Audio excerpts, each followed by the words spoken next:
Hey guys, Jimmy here. Today I'm going to show you my recommended settings for streaming and recording high motion games. Starting off, I want you to go on the output tab and make sure your output mode is on advanced. After that, we just checked your encoder to be NVIDIA NVENC, and I know there's another encoder here for AMD users, but as I don't have an AMD GPU right now, I'm just going to go do this with the NVENC. You should be able to just put it on your AMD encoder instead, and just follow the guide after. Read control CBR and bitrate. So the bitrate is gonna affect your quality on the stream, and it depends on what upload speed you have on your internet. I have 1 gigabit in upload, so 6000 kilobits, which is 6 megabits, is no problem. And I would say as long as you have 6 megabits or above, you're fine with going on 6000 on your bitrate here. Keyframe 2, preset, max quality or quality. It kind of depends on the game you're playing. If you play games like CSGO, where it's CPU intensive, you can go on max quality as the GPU is not under that much load.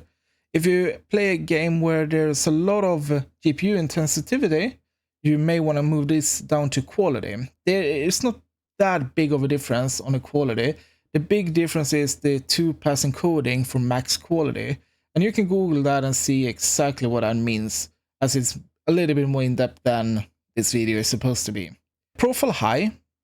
And if you see any stutters on your stream, like weird stutters or like any weird behavior, you may want to switch this down to main. But I'm going to keep it as high right now. So the next setting we're going to look at is the look ahead. And there is a lot of discussions about like what's right and wrong about this setting. I've been trying out look ahead with checked now with max 4 B frames, but I've also seen people just recommend this off and run with 2 max B frames. I've also seen people run with unchecked with 4 max B frames. I mean, try it out and see what you like.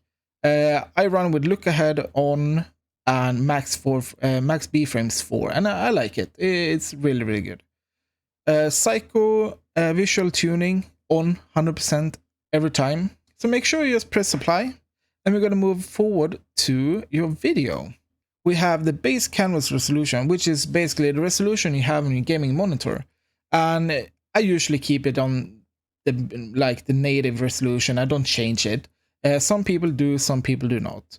But the output scale resolution, though, we want to change that. Many people just run with the 1280 by 720. It is a standard resolution.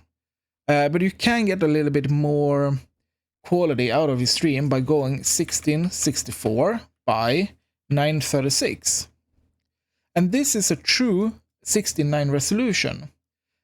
Some people also go with 1600 by 900, and it says it's a 16:9 resolution, but it's not dividable by 8.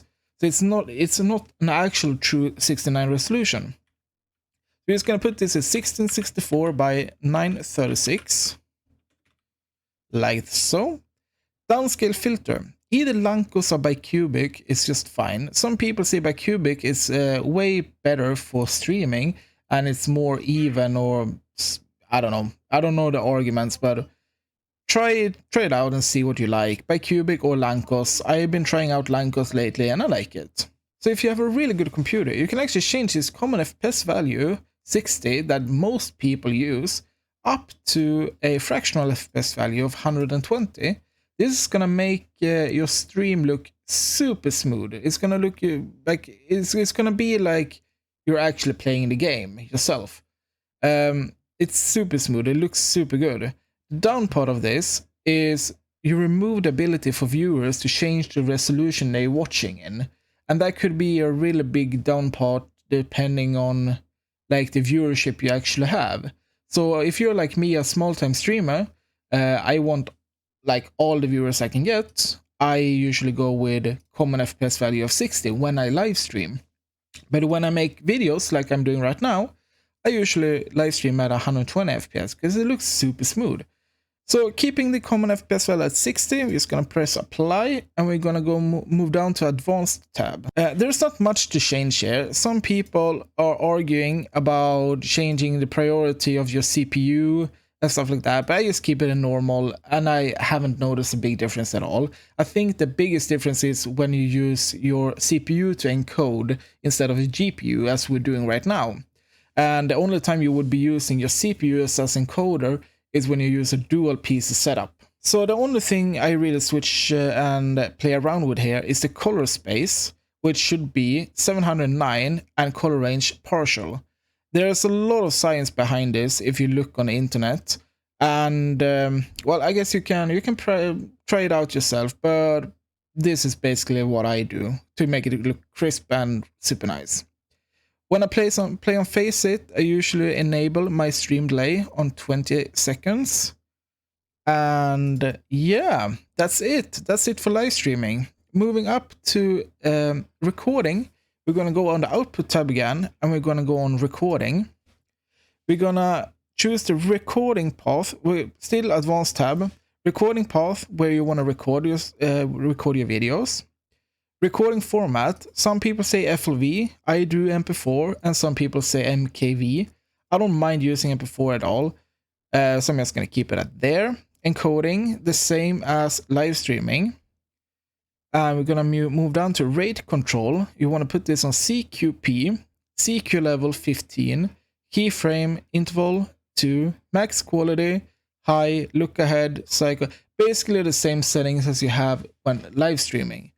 The only difference is the rate control, where you put CQP instead of CBR. Alright guys, so that's it. That's all my settings for OBS. I live stream on Twitch every Monday, Wednesday, and Friday. And if you have any questions or, well, just want to hang out, please come by and say hello. Links down below as well. Please like and subscribe, I guess. It's kind of awkward to ask.